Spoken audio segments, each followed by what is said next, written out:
Si Maya de la Cruz ay isang magaling na sugarol, pero ang trabaho niya ay sa loob mismo ng isang kasino ang Okada Manila. Ang misyon niya, hulihin ang mga mandaraya. Gamit ang kanyang pambihirang paningin, nakita niya ang isang magka-partner na nagkukutsabahan may microchip sa ilalim ng baso ng cocktail ng babae. Sa di kalayuan, isang lalaki naman ang nagtatago ng baraha sa manggas ng kanyang barong. Kada may mahuhuli si Maya, sikreto siyang magre-report sa radyo, at agad na, i-assist, palabas ng security ang mga nahuli. May kakaibang kakayahan si Maya, supervision. Hindi lang niya klaroong nakikita ang mga bagay hanggang 30 kilometro ang layo, kundi pati ang bawat pore sa mukha ng kaharap niya. Bigla, napansin niya ang isang lalaking naka-bomber jacket na dinudukutan ng chips ang katabing player. Akmang kikilos na si Maya nang may lumapit na isang lalaking nakaputing suit, umupo sa tabi ng magnanakaw, at nakipag-usap dito na parang magkakilala. Alam na ni Maya kasabwat. Agad niyang tinawagan ang security. Para patagilin, lumapit siya, umakbay sa dalawa, at kunwari nakipagkwentuhan. Doon niya namukan ang magnanakaw si Benjo pala, wanted ng Philippine National Police, PNP, na may patong na 500,000 piso sa ulo. Agad niyang sinenyasan ang security na dalhin ang dalawa sa isang private room. Habang inoobserbahan, napansin niyang peke ang balbas at buhok ng lalaking nakasot. Halatang hindi rin ito basta-basta. Lumabas si Maya, nilock ang pinto, at hindi mapigil ang mapangiti habang iniisip ang perang matatanggap niya. Lingid sa kaalaman ni Maya, ang lalaking nakaputing suit ay si Miguelito, Migs, Romualdez III ang pinakabata at pinakamakapangyarihang chairman sa mundo ng negosyo sa Pilipinas. Nagpanggap siyang palaboy para hanapin si Benjo. Kailangan niyang malaman kung nasaan ang ninakaw nitong kwintas ang luha ng diwata ng dagat. Regalo iyon ng ama ni Mig sa kanyang ina 20 taon na ang nakalilipas. Ilang sandali matapos isuot ang kwintas, brutal na pinaslang ang kanyang ina. Hindi nahuli ang salarin, at nawala ang kwintas. Kamakailan lang, bigla itong lumitaw sa isang private auction sa Grand Ballroom ng Makati Diamond Residences. Nag-disguise si Migs at pumasok sa auction para imbestigahan kung sino ang nagbebenta, pero nahuli siya ng security. Tinanggal ni Migs ang disguise at madaling pinatumba ang mga gwardya gamit ang martial arts chairman man, hindi nawala ang galing niya sa pakikipaglaban. Pumasok siya sa records room, hinalughog ang mga computer at files, pero walang makitang impormasyon tungkol sa nagbenta ng kwintas. May narinig siyang papalapit na yabag kaya't nagtago siya sa likod ng cabinet. Sa kamalasan, isang cute na askal, Philippine mixed breed dog, ang nakadiskubre sa kanya. Parang may charm siya sa mga aso dahil hindi siya tinigilan nito. Napilitan siyang lumabas at tinanong ang babaeng may-ari ng aso tungkol sa nagbenta ng kwintas. Nag-alala ang babae, kinarga ang aso, at kunwari makikipagtulungan, pero palihim na kinuha ang baril sa drawer, itinutok kay Migs, at kinalabit ang gatilyo. Buti na lang, na-detect na ni Migs ang baril kanina pa at naalis na niya ang mga bala. Habang tinitingnan ang askals na naglalambing sa kanya at ang makahulugang tingin ng babae, naramdaman ni Migs na nasa tamang landas siya. Pagdating ng mga tauhan ng babae, nakita nilang nakatali sa upuan ang kanilang boss. Tumakbo si Migs palabas ng building, pero nawawala ang kanyang armored SUV. Dahil hinahabol na siya ng security, wala siyang choice kundi hiramin ang isang pink na e-bike na nakaparada sa tabi ng kalsada. Dahil dito, may isa pang humabol sa kanya si Maya. Paborito niya ang e-bike na iyon, kahit 5 kilometro lang ang tinatakbo nito. Ginamit ni Migs ang bilis at liksi para sumingit sa siksik ang trapiko ng Maynila at matakasin si Maya. Pinuntahan niya si Andres, Dre, Bonifacio, ang best friend niyang abogado at master hacker. Mabilis na na-trace ni Dre ang nagbenta ng kwintas gamit ang impormasyon mula sa kwintas ng askals, marahil may tracker o engraving. Kailangang makausap ni Mig si Benjo tungkol sa pinanggalingan ng kwintas bago ito mahuli ng pulis. Pero may kondisyon si Benjo, itakas muna siya bago siya magsasalita. Tinawagan ni Mig si Dre para simulan ang plan B samantala, nasa labas ng kwarto si Maya, handa nang tawagan si SGT, Alvarez sa malapit na presinto. Bigla niyang nakita ang isang lalaking nagwawala sa likod ng poste, parang binubugbog. Tumakbo si Maya para tumulong, pero wala namang ibang tao doon. Ang lalaki, si Dre pala, ay parang nakakita ng multo, at biglang nag-seizure sa sahig. Drama lang pala iyon ni Dre para ma-distract si Maya at makatakas sina Migs at Benjo. Nagkunwaring hinimatay si Dre. Sinampal-sampal siya ni Maya para magising. Hindi na kinaya ni Dre, kaya, nagising, siya. Nagsalita ng kung ano-anong walang kwenta, at tumakbo palayo, iniwan si Mayang tulala. Doon lang nagsink-in kay Maya na nakawala na ang kanyang 500,000 piso. Ginamit niya ang kanyang supervision, nascan ang hallway, at natano ang dalawa sa dulo. Agad niyang niradyo ang security. Hinaranggan ang lahat ng exit. Na-corner sina Migs at Benjo sa rooftop, kung saan medyo mahina ang bantay. Biglang hinagis ni Mig si Benjo sa sahig. Sa sakit, umamin din si Benjo, ninakaw niya ang kwintas sa bahay ng sikat na artistang si Katrina Velasco. Sakto namang dumating si Maya at ang mga security. Hinawakan ni Mig si Benjo sa kwelyo, dinala sa gilid ng rooftop, at nagbantang tatalon. Natakot ng husto si Benjo, nagmakaawa. Nakitang walang kwenta si Benjo, si Migs na mismo ang tumalon. Napasigaw sa takot si Maya at ang mga security. Pero pagtingin nila sa baba, ligtas na lumapag si Mig sa isang nag-aabang na truck ng basura at nawala sa dilim ng Maynila. Pagka-out sa trabaho, nakipagkita si Maya sa best friend niyang si Isabel, Reyes sa isang coffee shop. Naglabas siya ng sama ng loob tungkol sa nawalang 500,000 piso, nakatakas ang isang magnanakaw, at inagaw pa ng security head ang credit sa pagkakahuli sa isa.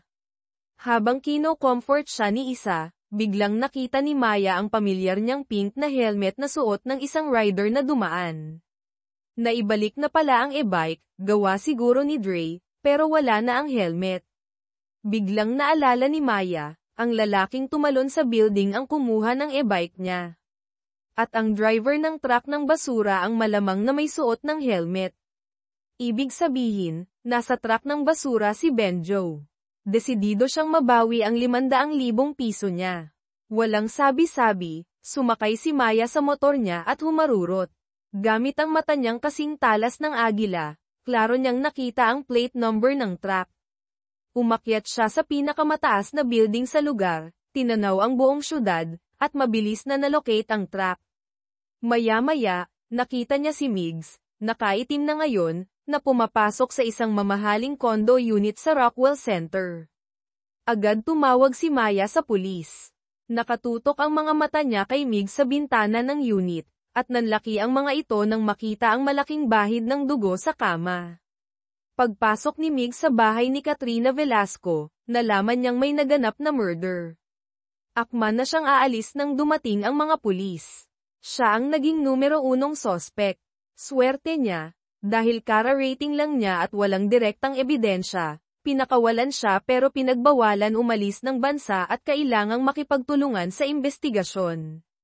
Nang mabasa ni Maya ang balita kinabukasan, nanigas siya nang malaman na ang lalaking ipinahuli niya ay ang tanyag na chairman ng Romualdez Group. Nagsisi siya at natakot na baka mapahamak. Agad niyang pinuntahan si para itanong kung dapat ba niyang sabihin sa pulis na nakita niya ang totoong sospek, ang lalaking may dalang malita, para malinis ang pangalan ni Migs. Pinayuhan siya ni na huwag nang makialam. Sakto namang tumawag ang building admin kay Pinapaalis na siya agad ng bagong may-ari ng unit sa taas, pero doble daw ang ibibigay na danyos perwisyo. Nalaman nilang ang may-ari pala ay nakatira sa taas. Nagalit si Maya, agad na umakyat para kausapin ang may-ari. Pagbukas ng pinto si Migs. Halatang gumaganti. Narinig ni Migs ang malakas na katok, kaya umatras siya at si Dre ang pinaharap. Pagpasok ni Maya, diretso siyang nagsalita, kahit kayo pa ang may-ari, hindi nyo pwedeng abusuhin ang privacy ng iba. Hindi porket may pera kayo, gagawin nyo na ang gusto nyo. Kawawa naman ang kaibigan ko. Lumabas si Migs, na lalong ikinainis ni Maya. Ginamit niya ang alas niya ang insidente sa Okada, hindi pa tapos ang kaso ng murder. Kapag nalaman ng lahat na nagdisguise kayong palaboy, Mr. Chairman, mas malaking gulo yan. Tapos, ibinunyag ni Maya ang nakita niya, noong gabi ng krimen, may nakita akong kainahinalang lalaki na may dalang malaking malita paalis sa lugar na to. Ito ang maaaring maging susi para makalaya si Migs sa suspetsa. Nagkasundo sila, hindi na papaalisin ni Migs si isa, at tutulungan naman siya ni Maya na hanapin ang tunay na killer. Nang malaman ni Migs ang tungkol sa supervision ni Maya, nagkaroon siya ng ideya. Alam ni Maya na hindi siya paniniwalaan kaya't nag-imbento siya, nakita ko siya sa kabilang pader. May lalaking may dalang malita palayo. Dahil porsigido si Maya, sumama si Migs kahit nagdududa. Gusto niyang makita kung ano ang binabalak ng babae. Dinala siya ni Maya sa isang dead-end na eskinita sa Makati. Nainip si Migs at akmang aalis na. Iginiit ni Maya na hindi siya nagkakamali. Tumingin siyang maigi at nakita ang isang CCTV camera sa isang building ilang daang metro ang layo. Gamit ang galing ni Dre sa hacking, nakuha nila ang footage. Totoo nga, may lalaking may dalang malaking malita na pumasok sa eskinita at sumakay sa kotse. Zinom nila ang plate number. Mabilis na nahanap ni Dre ang impormasyon ng may-ari. Napahanga si Migs kay Maya. Pero, pagkatapos makuha ang info, balak na sana siyang iwan ni na Migs at Dre. Nainis si Maya dahil feeling niya ginamit lang siya. Kaya tinawagan niya si SGT, Alvarez at ibinigay ang bagong impormasyon. Pagkababa niya ng telepono, bumalik si Migs. Sinabi pala ni Dre na malaking tulong si Maya kaya mas mapapabilis ang investigasyon. Kaya nagdesisyon si Migs na i-hire si Maya bilang private detective niya. Opisyal nang nabuo ang kanilang detective trio. Una nilang pinuntahan si Jerry, ang manager ni Katrina Velasco. Tulad ng inaasahan, nakilala agad ni Jerry ang lalaki sa litrato, ang may dalang malita, si Rico Santos, na matagal ng stalker ni Katrina. Pero walang alam si Jerry tungkol sa luha ng diwata ng dagat. Sunod nilang kinausap ang isang katrabaho ni Katrina. Sinabi nito na baka bigay ng secret boyfriend ni Katrina ang kwintas. Hindi niya kilala ang boyfriend, pero alam niyang madalas silang magkita sa Elysium Club sa BGC. Kaya nag-transform sina Migs at Maya para makapasok sa Elysium. Si Migs mismo ang nagsabit ng napakamahal na kwintas, posibleng replika o na-recover na, sa leeg ni Maya. Ginamit nila itong pain, naghihintay ng kakagat. Sa loob ng maingay na club, isang babae ang napag-initan ng isang mukhang mayaman pero barumbadong lalaki, si Anton Imperial. Humingi ng tulong ang babae pero pinanood lang siya ng mga tao. Hindi natiis ni Maya. Lumapit siya sa lalaki, ibinuhos ang isang baldeng yelo sa ulo nito, at sinampal. Nakakagulat, naintriga pa ang lalaki sa pagiging palaban ni Maya. Hinawakan siya nito. Tinulak siya ni Maya at akmang aalis, pero hinaranggan siya ng mga tauhan ng lalaki. Nag-warning ulit ang superpowers ni Maya. Sakto bago siya masaktan, yumuko siya, umiwas sa suntok, at dinampot ang bote ng alak at ipinukpok sa ulo ng umatake sa kanya. Nagalit si Anton Imperial at susuntukin sana si Maya. Umiwas siya at tumakbo palabas. Nabangga niya ang isang lalaki si Migs pala, na ngayon ay bihis na bihis sa isang mamahaling suit. Si Dre pala, na nanunood lang sa malayo, ang nag-alert kay Migs. Dahil may mga bouncer, nagtagal si Migs makapasok. Cool niyang inilabas si Maya sa gulo. Napatingin si Maya sa lalaking nagligtas sa kanya, may halong pasasalamat at paghanga. Dahan-dahan siyang lumapit kay Migs.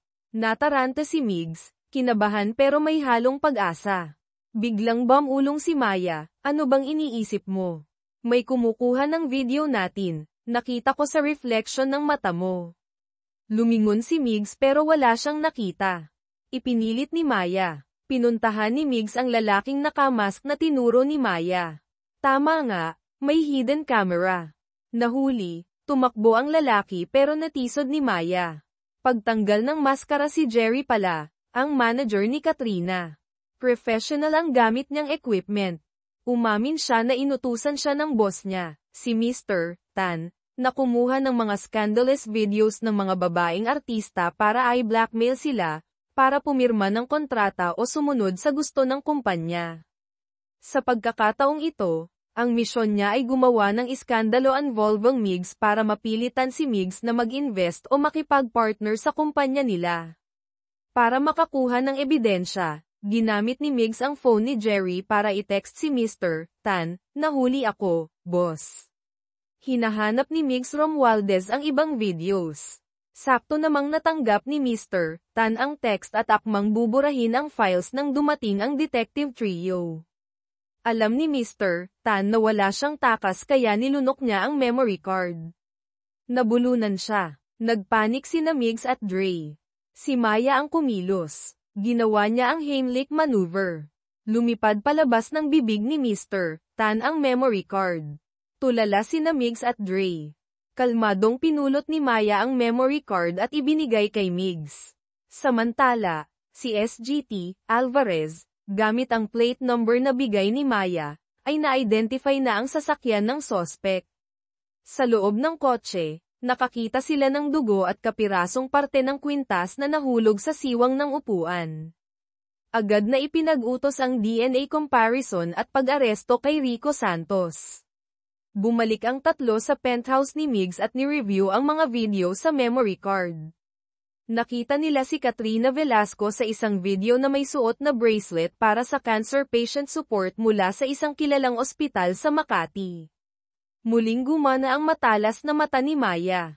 Nakita niya si Rico Santos sa isang sulok ng video, palihim na sinusundan si Katrina.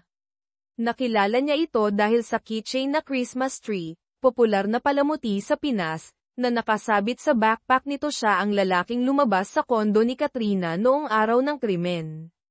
Pero kahit anong zoom ang gawin, hindi makita ni Migs at Dre ang keychain.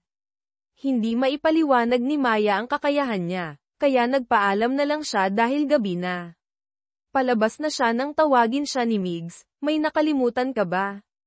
Nagpasalamat ulit si Maya sa pagligtas sa kanya sa Elysium.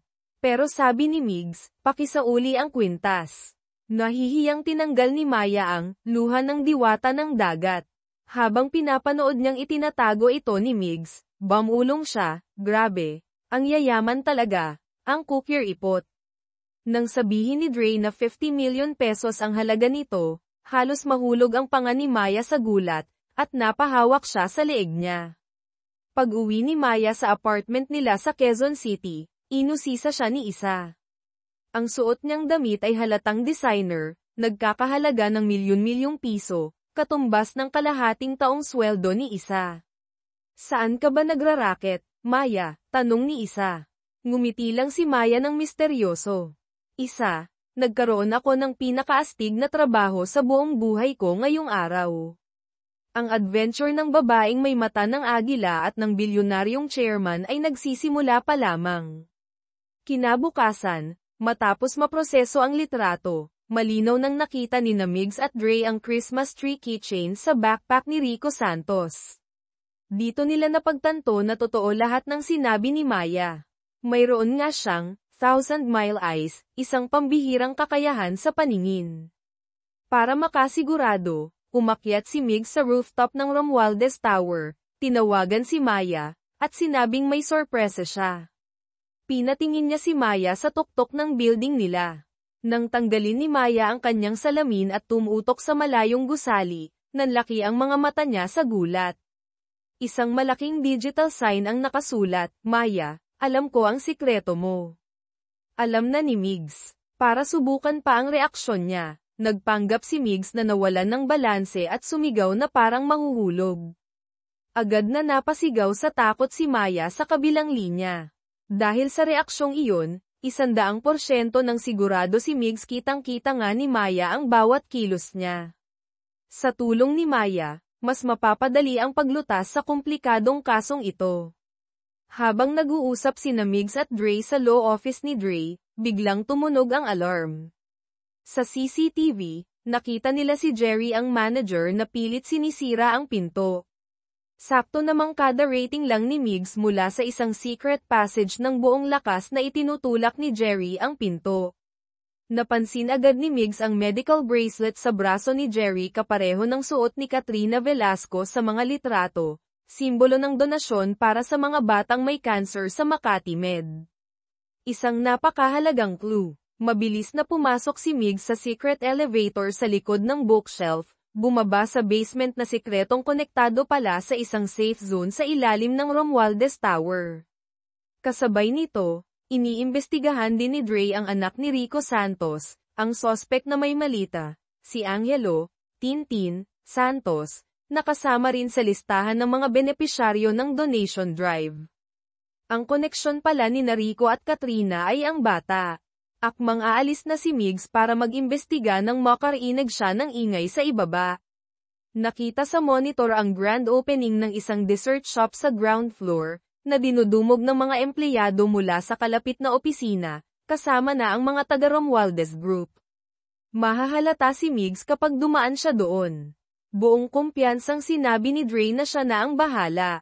Sinadya niyang matapan ang cake na dala ng may-ari. Nagkataong si isa pala, bilang, suhol, tapos ay nag-iba niya ang balloon arch.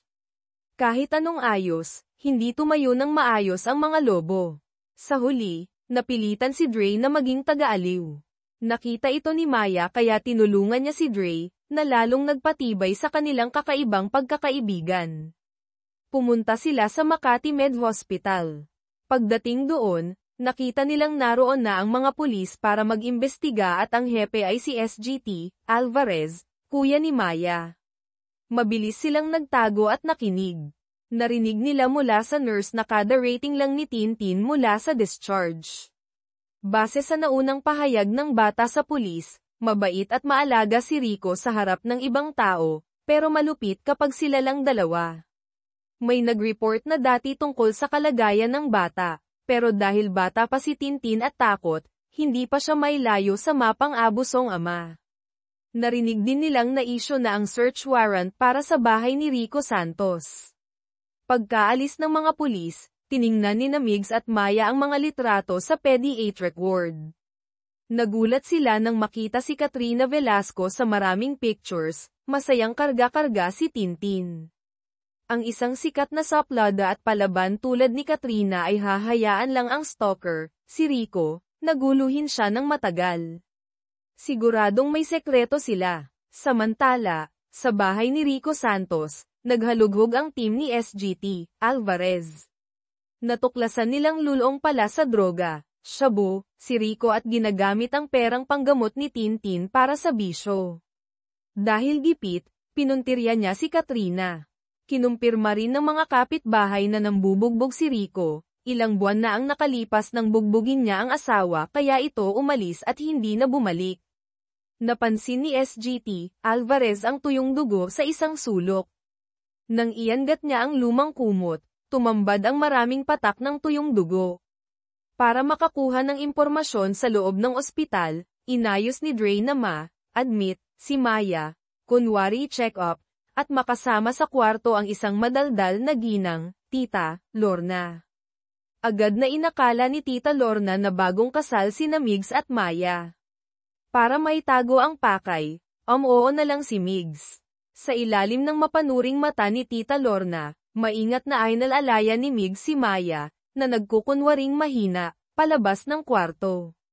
Sakto namang tumunog ang telepono sa loob ng kwarto. Si isa pala. Nang malaman niyang nasa ospital si Maya, natarante siya at agad na sumakay ng taxi papunta doon. Si Maya naman ay abala sa pagkuha ng impormasyon sa mga nurse, hindi alam na sa mata ni Tita Lorna, isa ng masamang lalaki at babero, si Migs dahil iniiwan ang may sakit na asawa. Nilapitan ni Migs ang head nurse ng pediatric ward. Diretsahan niyang tinanong, noong gabi ng June 8, gabi ng krimen, naka-duty ka ba? Natigilan sandali ang head nurse, saka kinuha ang schedule at kinumpirmang naka-duty siya. Nagpasalamat si Migs at tumalikod, pero palihim na sinabi kay Dre sa earpiece, imbestigahan ang schedule ng lahat ng nurse sa PDEA noong gabing yun. Malinaw na narinig ito ng head nurse. Nang lalabas na si Maya, pinigilan siya ni Tita Lorna. Sinabi nitong kamukha siya ni Tita noong bata pa ito, kaya may ibubunyag siyang malaking sekreto. Walang sabi-sabing hinayla niya si Maya palayo. Habang nasa wheelchair, tinutulak ni Tita Lorna, biglang nakarinig si Dre, sa pamamagitan ng micro camera ni Maya, ng malakas na preno ng sasakyan. Paglingon niya sa monitor, nakita niyang si Isa pala iyon, galit na papasok ng ospital. Agad na hinabol ni Dre si Isa at sinigawan ang pangalan niya. Natigilan si Isa. Tumakbo si Dre, hinawakan ang kamay ni Isa, na parang magtatapat ng pag-ibig. Dinala ni Tita Lorna si Maya sa banyo, na itinuring niyang pinakaligtas na lugar. Seryoso niyang tinuruan si Maya na dapat kontrolin ang asawa. Ikinwento pa niyang ang mister niya dati ay nahumaling din sa head nurse sa isang tingin lang. Sakto namang iniisip ni Maya ang koneksyon ng head nurse sa kaso nang marinig niya ang sigaw ni Dre sa earpiece, papunta na nga si Isa sa kanila. Patuloy na pinipigilan ni Dre si Isa. Si Isa naman ay nag-aalala kay Maya. Alam niyang kahit may 39 degrees Celsius na lagnat si Maya ay papasok pa rin ito sa trabaho, kaya siguradong may ginawang masama sina Migs at Dre. Sa sobrang inis ni Dre sa mga akusasyon ni Isa, inubos niya ang milk tea na binili para kay Isa. Napagod na si Isa makipagtalo. Patalikod na siya nang biglang hinawakan ni Dre ang lalamunan, namula, at bumagsak na parang hirap huminga. Sinubukang tawagan ni Maya at Migs si Dre pero hindi makontak. Tumawag si Isa kay Maya, sinusugod daw sa si Dre. Nagmamadali silang pumunta doon. Tinanong ni Migs si Isa kung pinainom niya ng gatas si Dre. Sinabi ni Isa na si Dre mismo ang umubos ng milk tea. Hindi niya alam na may matinding allergy pala ito sa gatas. Tinanong ni Isa si Maya kung bakit ito na hospital.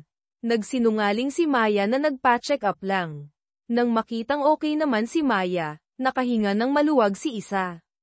Pagsapit ng gabi, gustong umuwi ni Migs. Pero pinigilan siya ni Tita Lorna at ng asawa nito, Tito Roddy, na dumalaw, para daw alagaan ang asawa. Walang nagawa si Migs kundi hilahin ang kurtina at matulog sa folding bed. Kinabukasan, hinawi ni Tita Lorna ang kurtina at tumambad ang nakakakilabot na eksena. Si Migs ay naguunat sa malambot na kama ng ospital, nagrereklamong masakit ang likod dahil matigas daw ang kama, habang ang may sakit na si Maya ay natutulog sa maliit na folding bed. Galit na pinangaralan ni Tita Lorna si Migs. Agad na gin-icing ni Migs si Maya. Si Tito Roddy naman ay kumampi kay Maya. Tinulungan ni Migs si Maya. Dala ni Tito Roddy ang almusal, halatang dismayado kay Migs. Naging mas matalino na si Migs, ginaya si Tito Roddy. Inilapag ang maliit na mesa, at inihanda ang pagkain ni Maya. Patuloy na nagrereklamo si Tita Lorna. Nakiride si Maya, umarte na parang api-apihang asawa. Tulad ng inaasahan, inutusan ni Tito Roddy si Migs na subuan si Maya. Napilitan si Migs. Nagpakyut pa si Maya, humingi ng kaldereta. Napasimangot si Migs, sumulyap kay Tito Roddy na masama ang tingin, at napilitang subuan si Maya ng baka.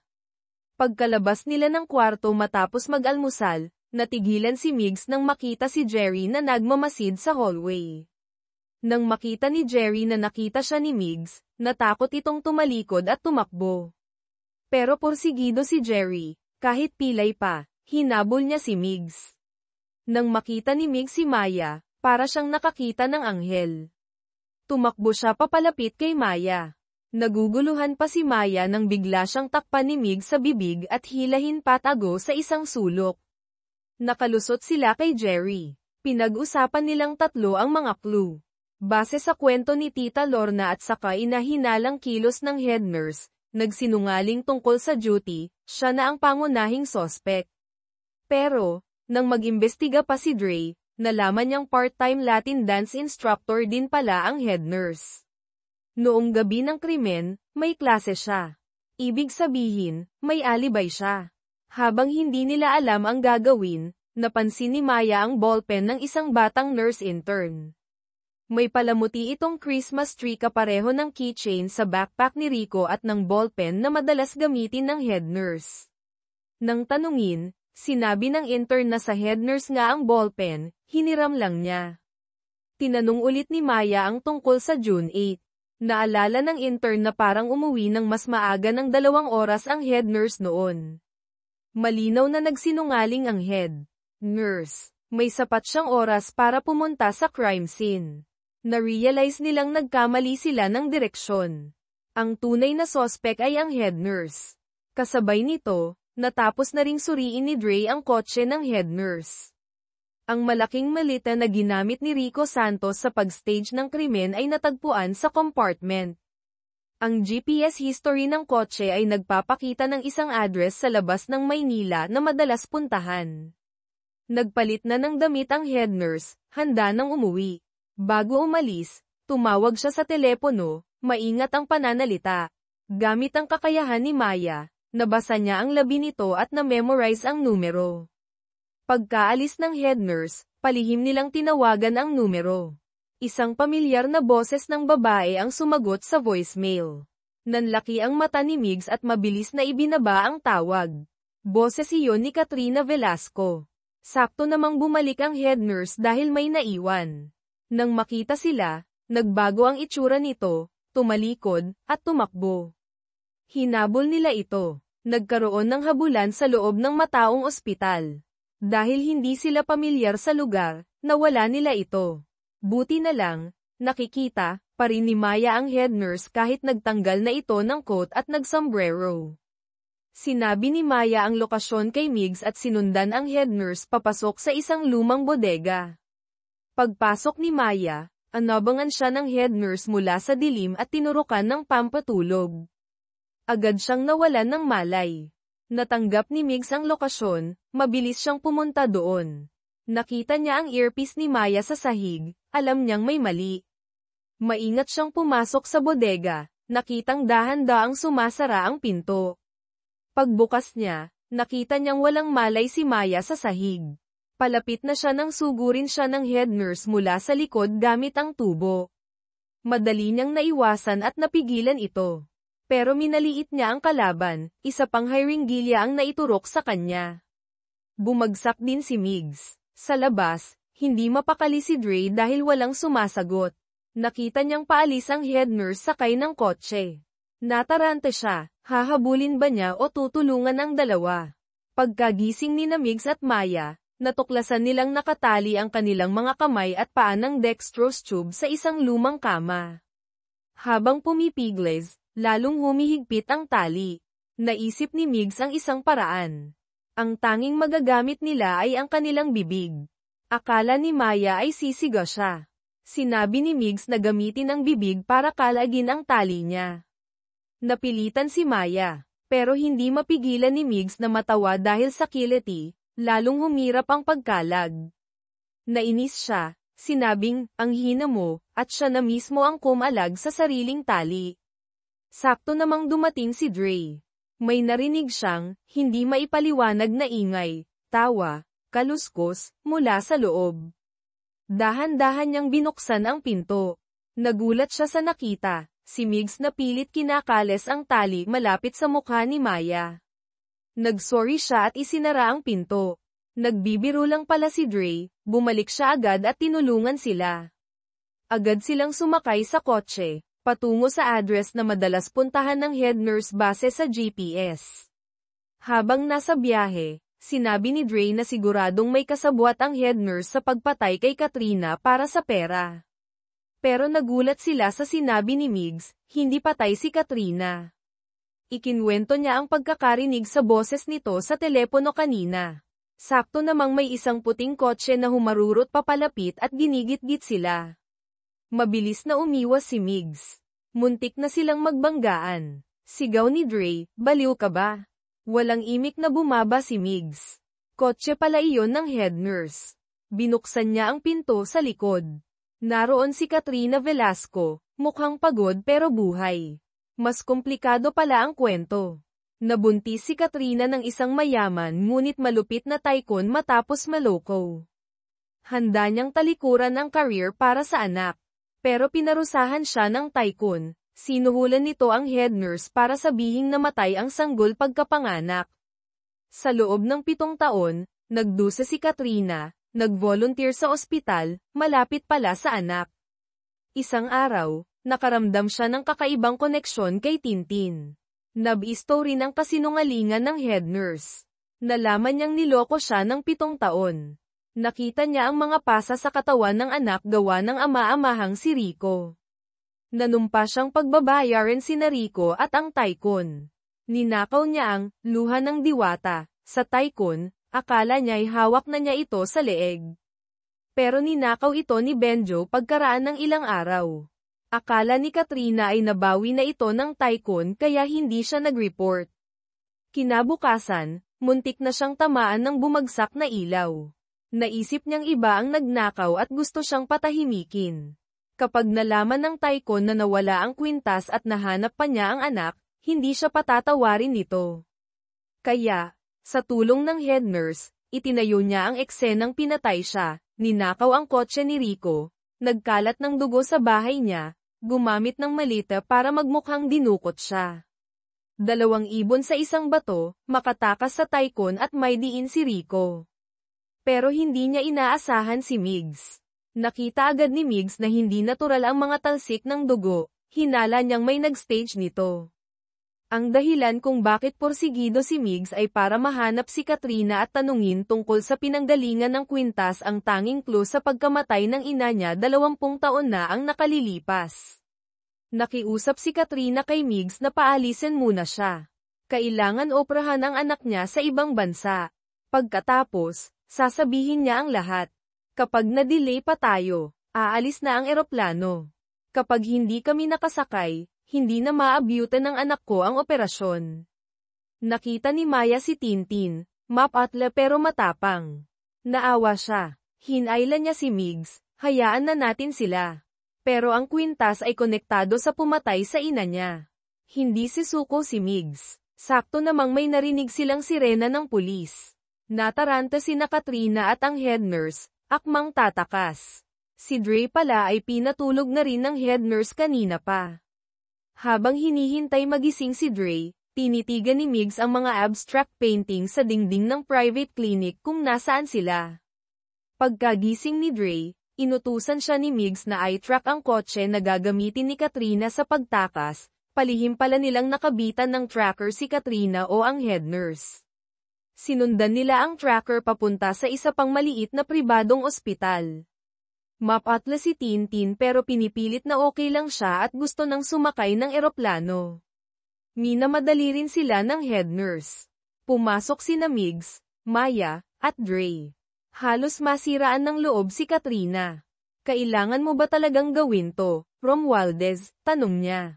Malamig na sagot ni Migs, kapag hindi ka tumupad sa usapan, hahanapin kita kahit saan ka magpunta. Sa kanya idinagdag, lamambat ang boses ng tumingin kay Tintin, kung para sa bata, may private helicopter ako. Makakarating tayo sa NAIA nang wala pang 1 oras. Nanlaki ang mata ni Katrina sa gulat. Mahinang nagpasalamat si Tintin kay Migs. Habang natutulala pa si Migs sa sandaling iyon, si Katrina Velasco, na kanina lang ay mukhang mahina, ay tahimik na bumalik, bumulong sa kanyang tenga, mag-ingat ka kay Kang Taejun. Tapos na ang misyon na hanapin si Katrina. Bago siya umalis kasama ang anak at ang head nurse, marahil sa ilalim ng sikretong pagbabantay ni Migs o ng International Police, pinapirma ni Migs si Maya ng isang non-disclosure agreement. Opisyal na rin siyang tanggol bilang pansamantalang detective. Pumirma si Maya at tumalikod nang hindi lumilingon. Akala ni Migs at Dre ay galit ito. Pero sa totoo lang, sobrang sama ng loob at konsensya ni Maya dahil sa maling akala niya kay Migs. Inakala niyang isa siyang manyak na mayaman, pero lahat pala ng ginawa nito ay para imbestigahan ang pagkamatay ng kanyang ina. Pauwi na si Maya nang maalala niya ang mamahaling designer dress na pinasuot sa kanya ni Migs sa Elysium Club. Tapos na ang misyon, dapat na niyang isauli ito. Bumalik siya sa law office ni Dre. Hindi nakalak ang pinto. Gusto sana niyang hingin kay Dre ang susi ng kotse ni Migs para doon iwan ang damit, pero wala siyang nakita. Namangha siya sa pader na puno ng libro. Aksidenteng nahawakan niya ang isang libro, at bumukas ang isang secret door parang pelikula. Namangha si Maya sa high-tech na silid sa loob. Nang mapatingin siya sa mga litrato sa mesa ni Migs, natigilan siya ng ilang segundo sa isang lumang litrato. Sa mga sandaling iyon, walang kamalay-malay si Migs na may nakapasok sa secret base niya. Pagkatapos mag-gym, pumasok siya sa sala at nakita ang damit ni Maya na nakasampay sa upuan. Hindi niya napigil ang hawakan ang malambot na tela, naalala ang itsura ni Maya nang suot ito, at napangiti. Biglang may humikbi na pumutol sa kanyang pag-iisip. Nakita ni Maya na nahuli siya, wala siyang nagawa kundi pumikit at lumabas. Swerte namang kada rating lang ni Dre, mabilis niyang hinubad ang kanyang jacket at ibinigay kay Migs para pantakip, marahil naka-gym clothes si Migs, na nagligtas sa nakakahiyang sitwasyon. Nang mahimasmasan, mahigpit na binalaan ni Migs si Maya na huwag ipagsasabi kahit kanino ang tungkol sa lugar na iyon. Sunod-sunod na tumango si Maya, mabilis na kinuha ang damit, at umalis. Tinukso ni Dre si Migs, "Nako, alam na niya lahat ng sekreto mo, pati na ang katawan mo." Pagbalik sa tinutuluyan niyang kwarto, naalala ni Maya ang painting na nakita niya sa secret base ni Migs. Agad niyang pinadala ang litratong kuha niya, palihim niyang kinunan, sa kuya niyang si SGT, Alvarez. Dahil sa painting, nalutas ng pulisya ang isa pang murder case na matagal nang hindi neresolba. Nakilala nila ang lugar sa painting, isang liblib na lugar malapit sa Tagaytay. Hindi nagtagal, nahukay nila ang bangkay ng isang babae na nakabalot sa kumot sa eksaktong lokasyon ang nawawalang asawa pala ni Rico Santos. Dahil sa matibay na ebidensyang ito, si Rico Santos, na kanina lang ay matigas pa sa pagtanggi sa pang-aabuso kay Tintin, ay wala nang masabi. Hindi lang siya child abuser, kundi isang wife killer pa. Nang gabing iyon, hindi makatulog si Maya. Ang imahe ng babae sa lumang litrato sa base ni Migs ay paulit-ulit na bumabalik sa isip niya. May malabong pakiramdam. Siyang nakita na niya ang babaeng iyon noong bata pa siya, at parang pinatay ito kalaunan. Napakaraming pira-pirasong alaala na hindi niya mapagtagpi-tagpi. Kinaumagahan, masayang dinala ni Maya ang kanyang sweldo, marahil bonus mula kay Migs. Kay isa, nagkataong nandoon din ang kuya niyang si Alvarez. Tinanong siya nito tungkol sa kanyang amnesia. Noon pala, noong bata si Maya, muntik na siyang mamatay dahil hindi niya makontrol ang kanyang superpower, at ang trauma na iyon ang nagdulot ng partial amnesia. Kaya laging nag-aalala ang kuya niya at paulit-ulit siyang pinagsasabihan na huwag abusuhin ang kanyang kakayahan para maiwasan ang panganib. Sa secret base, malalim ang iniisip ni Migs tungkol sa babala ni Katrina, "Mag-ingat ka kay Kang Taejun." Naalala niya ang kakaibang reaksyon ni Kang Taejun nang makita nito ang kwintas na luha ng diwata ng dagat na suot ni Maya sa Elysium Club. Posible kayang may kinalaman nga ito sa kwintas. Dumating si Dre matapos asikasuhin ang isang makulit na high school student na humingi ng legal advice. Nagkasundo sila, kailangang imbestigahan ng mabuti si Kang Taejun. Iminungkahi ni Dre na si Maya, gamit ang kanyang superpower, ang magmanman dito. Kaya nang gabing iyon, nakatanggap ng tawag si Maya mula kay Migs. Nang marinig ang alok na bumalik sa trabaho, para naman manmanan si Kang Taejun, agad siyang pumayag, gusto niyang magsimula bukas agad. Halata ang excitement niya pero nagpakipot pa rin. "Akala ko ba," sabi ni Mr. Chairman, "hindi na niya ako kailangan." Kalmadong sagot ni Migs, importante ka ngayon, pero hindi ka naman indispensable. Walang gustong magpatalo. Sa huli, diretsahang tinanong ni Maya, so, kailangan mo ba ako o hindi? Mariing sagot ni Migs, kailangan ikaw. Sa wakas, nasiyahan na si Maya, ngiting-ngiti hanggang tenga. Mabilis na dumating ang kinaumagahan. Late si Dre. Naghintay si Migs pero wala si Maya, tinawagan niya ito pero pinatayan siya.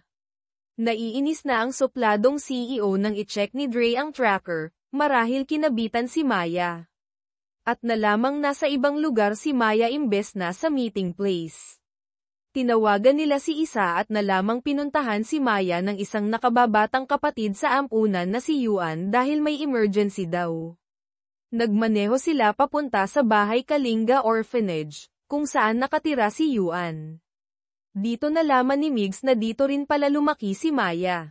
Kaya pala siya nagsisikap magtrabaho ay para makatulong sa mga kapatid niya sa ampunan. Sinabi ng direktor na maagang umalis si Yuan dala ang passbook ng ampunan. Sa kwarto ni Yuan, nakakita sila ng mga kakaibang tableta sa basurahan at isang litrato ni Yuan kasama ang isang kaibigang babae. Mukhang may kinalaman ang kaibigang ito sa problema. Samantala, natagpuan ni Maya si Yuan sa part-time job nito. Nakahinga na sana siya nang maluwag nang makita niyang kinaladkad si Yuan ng isang grupo ng mga siga papasok sa isang kotse. Agad tumawag si Maya sa pulis pero walang sumasagot. Habang natataranta siya, may malakas na preno ng sasakyan dumating na sina Migs at Dre. Walang imik na pinaharurot ni Migs ang kotse para habulin ang itim na sasakyan. Kahit todo bilis na sila, naiiwan pa rin sila. Buti na lang, ginamit ni Maya ang kanyang superpower para hindi mawala sa paningin ang target. Huminto ang itim na kotse sa isang bakanteng lote papunta sa isang abandonadong pabrika sa Cavite. Akmang bubuksan ni Maya ang pinto para sumugod pero pinigilan siya ni Migs. Masyadong marami ang kalaban, mapapahamak lang si Maya kung padalos-dalos. Habang nagpaplano sila, dinala na sa loob ng pabrika ang kaibigan ni Yuan. Lulong pala ito sa droga at may utang sa mga loan shark, kaya si Yuan ang pinuntahan para maningil. Masakit sa loob ni Yuan na makita ang walang malay na kaibigan. Ibinigay niya ang lahat ng pera sa passbook sa mga siga, nakiusap na pakawalan ang kaibigan niya. Pero hindi lang nila pinakawalan ang kaibigan, gusto pa nilang kunin si Yuan. Minanyak siya ng tingin at tinakot na, irerekomenda, sa magandang trabaho. Sumigaw si Yuan na tigilan siya at sinabing detective, pulis ang kuya niya, si Migs ba o si SGT, Alvarez. Nagalit ang leader ng grupo, sinampal si Yuan, at itinali. Biglang may kumatok, may nagde-deliver daw ng pagkain. Walang umorder sa kanila. Pinilit ng taga-deliver na tama ang address.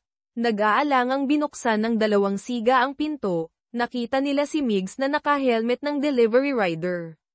Mabilis na sumenya si Migs kay Maya at sumugod papasok. Gulat pa ang mga siga sa hawak na pagkain nang mabilis silang pinatumba ni Migs. Naghagis siya ng smoke bomb mula sa bag. Sa gitna ng usok, mabilis niyang pinagsusuntok ang mga siga. Pumasok si Maya sa likurang pinto para iligtas si Yuan. Habang tinutulungan nila ang kaibigan ni Yuan, biglang sumulpot ang isang siga na natira at banihag si Yuan. Napilitang sumuko si Migs. Malamig siyang nagbigay ng senadoryas kay Maya gamit ang mata. Muli, magkatali sina Migs at Maya. Pinagtawanan ng mga siga si Yuan na ulila lang daw, walang maghahanap kahit mawala. Hindi nila alam kung gaano kalaking gulo ang pinasok nila. Binalaan sila ni Migs, pakawalan nyo kami ngayon, hindi pa huli para sumuko. May potensyal kayo, bakit bata ang kinikidnap nyo? Nainis ang leader sa pang-iinsulto, sinuntok niya si Migs sa tiyan. Napangisi si Migs, hindi makapaniwalang ang isang chairman ay binubugbog ng mga hamak na siga. Akmang susuntukin ulit siya nang biglang tumunog ang malakas na sirena. Bumukas ang pinto ng bodega. Pumasok si Dre na naka-Special Forces uniform, costume lang yata, May hawak na submachine gun, laruan, at sumigaw. Natakot ang mga siga, nagsitakbuhan, pero tinangay pa rin sina Yuan at ang kaibigan nito. Bago umalis, sinipa pa ng leader si Dre. Humugat ng lakas si Dre at sumigaw, huwag gagalaw. Pero nang tumingin siya, sina Migs at Maya na lang ang natira. Nalaman ng mga siga sa labas na naloko sila, minura nila ang tatlo. Paglabas nilang tatlo, nakaalis na ang itim na kotse. Nakuha pa ng leader ang susi ng kotse ni Dre. Halos masiraan ng loob si Maya na makitang natangay ang kapatid niya. Tumakbo siya para humabol. Sumunod si Migs dahil nag-aalala siya. Nakalimutan nila ang alas ni Dre. Umakyat si Maya sa kalapit na burol, ginamit ang buong lakas ng kanyang superpower para hanapin ang itim na kotse. 10 segundo lang niya kayang panatilihin ito dahil sa tindi ng paggamit. Sumasakit na ang ulo niya na parang banibiyak, pero pinilit niyang makita ang plate number. Sakto bago siya mawalan ng malay sa pagod, sinalo siya ni Migs, pinrotektahan ang ulo niya. Bago siya himatayin, muling nag-flashback ang kakaibang panaginip niya. Dahil sa plate number na nakuha ni Maya at marahil sa tracker ni Dre, mabilis na natunton ng pulisya ang lungga ng mga kidnapper. Nailigtas sina Yuan at ang kaibigan nito, parehong takot at may mga pasa pero ligtas. Mananagot sa batas ang mga siga. Nagpapagaling si Maya sa ospital, hindi makatulog. Naalala niya ang mga imaheng nakita niya bago mahimatay. Akala niya panaginip lang, pero bakit paulit-ulit? Ligtas na ang kapatid niya. Ngayon, oras nang bumalik sa misyon, ang kwintas ng ina ni Migs. Pinatay ito matapos isuot ang kwintas. Nawala ito ng 20 taon, ngayon ay lumitaw muli. Kapag nasundan nila ang trail nito, mahahanap nila ang pumatay noon. Kaya kinaumagahan, propesyonal na bihis si Maya. Inayos ni Migs na makapasok siya bilang pansamantalang sekretarya ni Kang Taejun. Naghihinala si Migs kung bakit nasa safe ni Kang Taejun ang kwintas, marahil bagong impormasyong nakuha ni Migs. Naghahanap din si Kang Taejun ng babaeng may suot ng kwintas noong gabi sa Elysium, si Maya, pero, the most dangerous place is the safest place. Lasing din si Kang Taejun noon kaya hindi nito namukan si Maya. Kumpiyansa si Migs na hindi siya makikilala. Nahanap ni Maya ang perpektong pwesto sa opisina ni Kang Taejun para ikabit ang micro-camera. Sakto namang pumasok si Kang Taejun. Nagpakilala si Maya bilang bagong sekretarya, sinabing magpahinga lang ito at siya na ang bahala. Pinigilan siya ni Kang Taejun. Kinabahan si Maya na baka nahuli siya, pero itinuro lang ni Kang Taejun ang basahang nalaglag niya, pulutin mo. Mabilis na pinulot ni Maya ang basahan at umalis. Nagawa niya ang misyon nang hindi nahahalata. Sakto namang tuwang-tuwa siya nang tumunog ang telepono sa mesa. May tumatawag na gustong makausap si Kang Taejun. Walang pag-aalinlangang sinabi ni Maya na ipapasa niya ang mensahe at ibinaba ang tawag. Ipinagmalaki pa niya sa sarili na bagay talaga siyang sekretarya. Biglang lumabas si Kang Taejun mula sa loob at sinigawan siya, baliw ka ba? Lahat na lang ng tawag sinasagot mo. Hindi mo ba alam kung sino ako? Gulat si Maya sa pagsigaw nito, saka siya inabutan ng mga dokumento para sa isang biglaang meeting. Si Migs, na nanunood sa camera, ay napaisip habang pinapanood si Mayang nagmamadali. Sa meeting, natulog si Kang Taejun habang naka-sunglasses. Nang pumasok ang chairman, marahil ama niya o mataas na opisyal, tumayo ang lahat maliban sa kanya. Mabilis na lumapit si Maya, kunwari inaayos ang papeles para gisingin siya, at mabilisang minarkahan ng highlighter ang mga importanteng punto sa summary. Tiningnan ito ni Kang Taejun at nagsimulang magsalita tungkol sa ibang proyekto. Napatingin ang lahat sa kanya na parang tanga. Mabilis na ipinalit ni Maya ang tamang dokumento. Nagalit si Kang Taejun, ganito ka ba magtrabaho? Mabilis na sumaklolo si Secretary Kim, sinabing siya ang nagbigay ng maling impormasyon. Si Migs, na naroon din pala sa meeting, ay pinagsabihan din si Kang Taejun sa pagiging irresponsible. Nahiya si Kang Taejun, Gustong tanggalin si Maya, pero hinarang ni Secretary Kim. Dito napansin ni Migs na sinusunod ni Kang Tae-jun si Secretary Kim. Gusto niyang malaman kung bakit. Agad niyang tinawagan si Dre para lagyan ng listening device at tracker ang kotse ni Kang Tae-jun. Pagsapit ng gabi, sinundan ni Migs ang signal papunta sa isang mamahaling bar, The Blind Tiger Speakeasy. Sinuhulan niya ang waiter para ilagay ang microbug sa ilalim ng platito ng pulutan ni Kang Tae-jun. Narinig ni Migs na inuutusan ni Kang Tae-jun ang tauhan niya na imbestigahan ang selfie niya kasama si Katrina Velasco sa isang event. May nakita daw siyang kakaibang anino sa background ng litrato. Kahit malabo, sapat na ito para maghinala si Kang Tae-jun. Aalis na sana si Migs nang harangin siya ng isang babae. Dahil dito, nagkasalubong sila ni Kang Tae-jun na kalalabas lang ng CR. Naghihinalang tiningnan siya ni Kang Tae-jun, tinanong kung sinusundan ba siya. Kalmadong sumagot si Migs na huwag itong paranoid, saka umupo sa isang mesa na parang may hinihintay. Umupo rin si Kang Tae-jun sa tapat na mesa, gustong makita kung hanggang kailan magsisinungaling si Migs.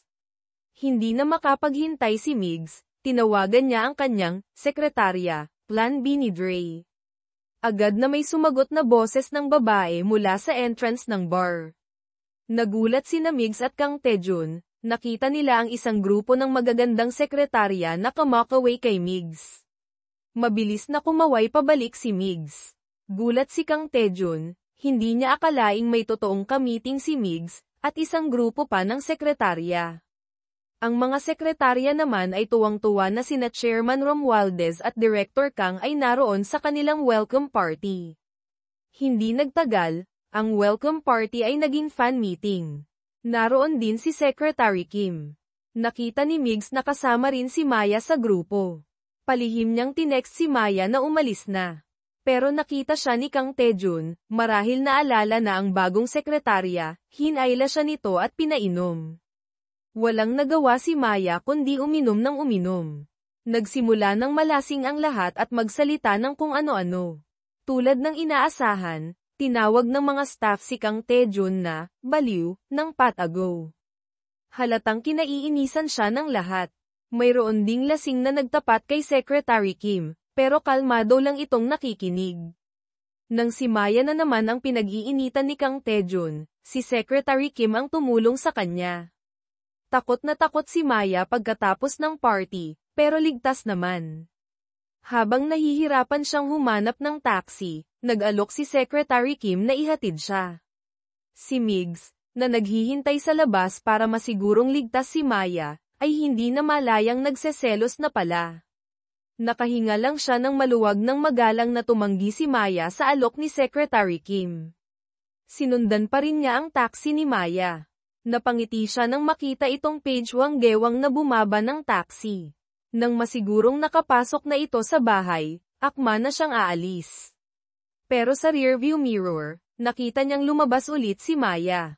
Nag-alala siyang huminto at hinanap ito, kinukumbinsi ang sarili na nag-aalala lang siya dahil empleyado niya ito. Nakita niya si Maya na nakaupo sa waiting shed, walang sapin sa paa. Naisip ni Migs na owa na siya sa pag-aalala. Pero biglang nasuklam si Maya.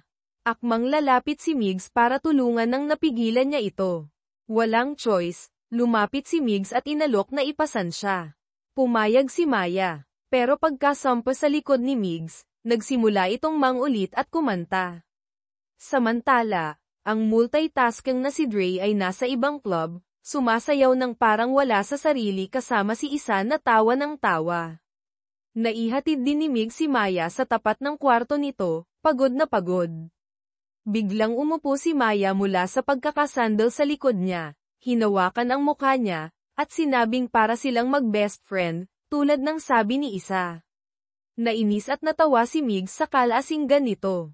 Maingat niya itong inihiga sa kama at kinumutan. Paalis na siya nang biglang may kumatok. Reflex na tumayo si Maya para buksan ang pinto. Mabilis siyang hinayla ni Migs pabalik, at pareho silang bumagsak sa kama. Kinaumagahan, nagising si Dre sa isang hindi pamilyar na kama. Nagulat siyang wala siyang damit. Malabo niyang naalala na matapos sumayaw kagabi, nag-inuman sila at nagkwentuhan ng matagal ng magandang kapitbahay na si Isa. Sakto namang may narinig siyang tunog ng shower sa banyo. Mabilis siyang gamulong pababa ng kama at dinampot ang damit. Lumabas si Isa mula sa banyo, nakatapis lang ng tuwalya. Nakita niya si Dre na hubad. Pareho silang nahiya. Yutal na nagtanong si Isa, gusto mo ba ng sabaw para sa hangover? Hindi, yutal ni Dre, tinuro ang mga natirang pakete ng instant pansit canton sa mesa. Ito ang may kasalanan. Lumalabas na dahil sa kalasinggan at di inaasahang paglalapit, nagkaroon ng di mapigil ang pangyayari. Si Isa, pilit na nagpakahinahon, nagpaalam na kailangan niyang buksan ang tindahan at mabilis na umalis. Pero paglabas ng pinto, hindi na niya napigilan, sinuntok niya ang pader sa hiya at inis. Sa loob ng kwarto, si Dre naman ay nagpagulong-gulong sa kama sa sobrang awkwardness. Nang makitang nakaalis na si Isa, mabilis na nagbihis si Dre, balak tumakas. Sakto namang bumalik si Isa at nahuli siyang papuslit. Pilit niyang ipinaliwanag na galing lang siya sa pagjogging. Tapos ay nagutal-utal na subukang ipaliwanag ang nangyari kagabi. Sakto namang may pumasok na customer na gustong bumili ng pandesal. Sinamantala ni Dre ang pagkakataon para tumakas, iniwan si Isang tulala at marahil ay may sugat sa puso, at baka pati sa katawan. Napahawak na lang si Dre sa dibdib sa labas, hindi alam ang gagawin. Pagsapit ng gabi, nang bumalik si Dre, marahil para humingi ng tawad o kunin ang gamit, naabutan niyang si Tito Roddy, ang tiyuhin na dumalaw kay Maya, ay nanggugulo kay Isa. Nagwawala ito, may nakain daw siyang alambre sa tinapay ni Isa at humihingi ng danyos perwisyo. Pero imposibleng magkaroon ng alambre sa tinapay ni Isa. Pinagpilitan ni Tito Roddy na kapag hindi siya binayaran ay demanda niya si Isa. Sakto namang dumating si Dre, ang tindig ay parang isang kabalyerong tagapagligtas. Inabot niya ang kanyang business card, nagpakilalang personal na abogado ni Isa. Tinanong niya si Tito Roddy kung saan ito nasugatan. Noong una ay sumisigaw pa ang matanda na nagasgasan daw ang bibig niya, pero nang malamig na sinabi ni Dre na ang paninirang puri at extortion ay may parusang hanggang 1 na milyong piso o pagkakakulong ng hanggang 5 taon, biglang namutla si Tito Roddy. Sabi niya, okay lang daw siguro, lalagyan na lang niya ng gamot pag-uwi, saka mabilis na umalis. Tinitigan ni Isa si Dre, isang pakiramdam ng seguridad na matagal nang nawala ang biglang bumalik sa kanya. Nang gabing iyon, sinimulan ng detective trio ang operasyon para imbestigahan si Kang Taejun, KTJ. Ang misyon, alamin kung sino ang sikretong kausap ni KTJ at sirain ang kanilang masamang balak. Si Maya, gamit ang kanyang superpower, ay sadyang lumapit kay KTJ sa kumpanya. Sinadya niyang tapakan ng malakas ang paa ni Migs, na naroon din, para makuha ang tiwala ni KTJ, kunwari lampa at hindi sila magkakampi. Pagkatapos, ginamit niya ang kanyang kakayahan, marahil lip reading o pagtingin sa manipis na bagay tulad ng ID, para makuha ang password ng cellphone nito habang binubuksan niya ito. Si KTJ, walang kamalay-malay, ay natuwa pa nang makitang napangiwi sa sakit si Migs, kaya agad niyang inanyayahan si Maya na kakakuha lang ng puntos na mananghalian. Sa restaurant, sinadya ni Mayang haluin ng malakas ang sabaw kaya tumalsik ang mantika sa mamahaling polo ni KTJ. Agad siyang humingi ng paumanhin, sinabing kukunin niya ang extra niyang damit sa kotse. Pagbukas niya ng trunk ng kotse ni KTJ o ng kumpanya, biglang sumulpot si Migs, tinapakan ng malakas ang trunk para samarado ito. Nagulat si Maya. Hinayla siya ni Migs sa tabi, inabutan ng isang micro USB. Kopyahin mo agad ang data sa phone niya. Kung hindi, dudurugin ko yang paa mo bilang ganti sa ginawa mo kanina. Namutla si Maya sa takot. Naisip na napakaliit ng utak at mapaghiganti ni Migs. Pagbalik ni Maya sa restaurant, nakita niyang nasa mesa ang cellphone ni KTJ, habang nasa banyo ito at nililinis ang damit. Hulog ng langit, Mabilis niyang isinaksak ang USB, naalala ang password na nakita niya kanina, at matagumpay itong nailagay. Agad na kumonekta sina Migs at Dre, na nakamonitor sa malayo, at sinimulan ang pag-copy ng data. Bawat segundo ay mahalaga, lahat sila ay kinakabahan, lalo na si Maya. Kapag nahuli siya ni KTJ, lagot siya. Palaipat-lipat ang tingin niya sa pinto ng banyo. Biglang bumulong si Migs sa earpiece, palabas na siya. Sakto pagbukas ni KTJ ng pinto, mabilis na pinindot ni Maya ang isang laro o news app sa phone. Nakakuha sila ng ilang mahalagang segundo. Nang marinig ang signal na, kompleto na, mula sa earpiece, kalmadong inilagay ni Maya ang ekstrang damit sa isang paper bag, tinanggal ang USB, at bumalik sa upuan na parang walang nangyari. Muling tinitigan ni KTJ si Maya nang may pagdududa, parang nagkita na tayo dati. Kalmadong sumagot si Maya, ang isang katulad ninyong mataas ang posisyon, paano naman makikita ang isang simpleng empleyadong tulad ko? Muli, nakalusot si Maya. Mula sa nakopyang data, nalaman ni Dre na may meeting si KTJ sa isang taong nagngangalang Sunday, ng 1:00 ng hapon, pero gumagamit ito ng foreign number kaya mahirap i-trace. Sa bar kung saan naghihintay si KTJ, sumulyap ito sa relo. Naintindihan ni Maya, nakasama pa rin bilang sekretarya, ang ibig sabihin, nagpaalam na siyang mauuna. Nalaman din ni Dre kung sino si Sunday, isang henyong software developer pala. Ano man ang plano ni KTJ, kailangan nilang pigilan ang pagkikita nila at samantalahin ang pagkakataon para atakihin si KTJ. Pagkaalis ni Maya, naghanda ang tatlo para sa isang malaking plano. Una, ginawa nila ng paraan, hakang, pekeng tawag, para mapalitan ang meeting place ni na KTJ at Sunday. Pagkatapos, magpapanggap si Migs, o may kapalit, bilang si KTJ para makipagkita kay Sunday sa pekeng lokasyon. Si Dre naman ay magpapanggap bilang si Sunday, o isang investigador, para harapin ang totoong KTJ sa orihinal na meeting place. Si Maya ang magiging gabay ni Sunday papunta sa pekeng lokasyon. Naganap ang plano, dinala ni Maya ang totoong Sunday, isang dayuhan, sa isang inihandang conference room. Naghihintay doon si Migs, o ang kanyang kapalit, nagpapanggap bilang si KTJ. Sa orihinal na meeting place, marahil ibang coffee shop, habang naghihintay si KTJ, dumating si Dre, nagpakilalang isang high-ranking investigator, nagpakita ng pekeng ID. Sinabi niyang iniimbestigahan si Sunday dahil sa hinalang may ilegal na transaksyon ito kasama si KTJ. Sa pekeng conference room, nagtatakang tiningnan ni Sunday si Migs, tinanong kung bakit nagbago ang lokasyon. Umarte rin si Migs bilang si KTJ, sinabing may internal investigation sa kumpanya tungkol sa ilang kaina-hinalang transaksyon, at kung titigil si Sunday ngayon, baka hindi na siya madamay. Sa coffee shop, galit na inihagis ni KTJ ang pekeng ID ni Dre at akmang aalis na. Sa kabilang dako, natakot din ang totoong Sunday, nagsabing, naiintindihan ko, at akmang aalis na rin. Pinigilan siya ni Migs, na nagpakita na bilang siya, sinabing huwag na siyang makipag-ugnayan kay KTJ at huwag ipagsasabi ang nangyari. Agad na pumayag si Sunday sa lahat ng kondisyon, basta't hindi siya iimbestigahan ng kumpanya. Naniniwala siyang tutuparin ni Migs ang pangako dahil makakasira ito sa imahe ng Romualdez Group kapag lumabas ang issue. Matagumpay ang dobleng operasyon. Nagkita ang tatlo sa isang tagong lugar, sabay-sabay na nag-thumbs up. Pero hindi nila alam, ang eksenang iyon ay nakunan ng litrato ni Secretary Kim mula sa malayo.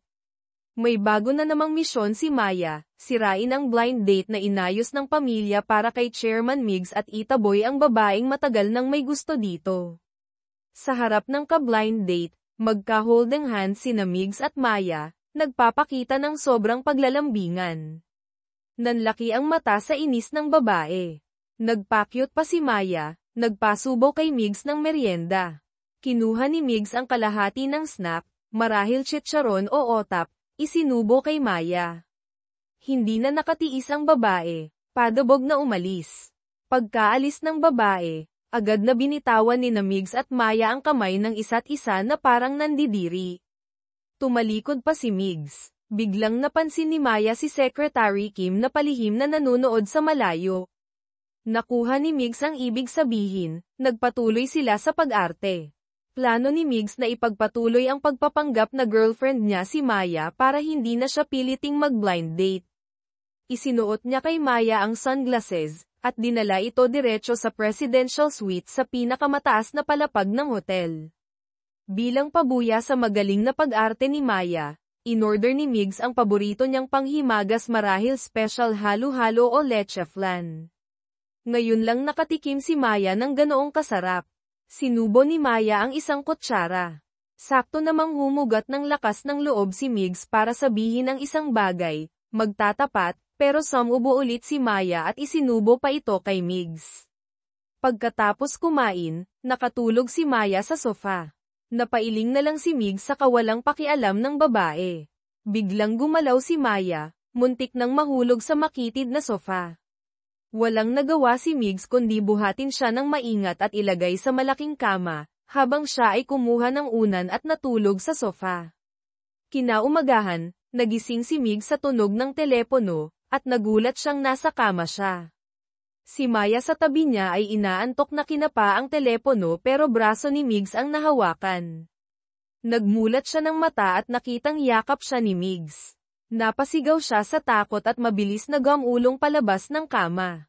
Nang makitang kumpleto pa ang damit niya at tiniyak ni Migs na walang nangyari, saka lang siya nakahinga ng maluwag.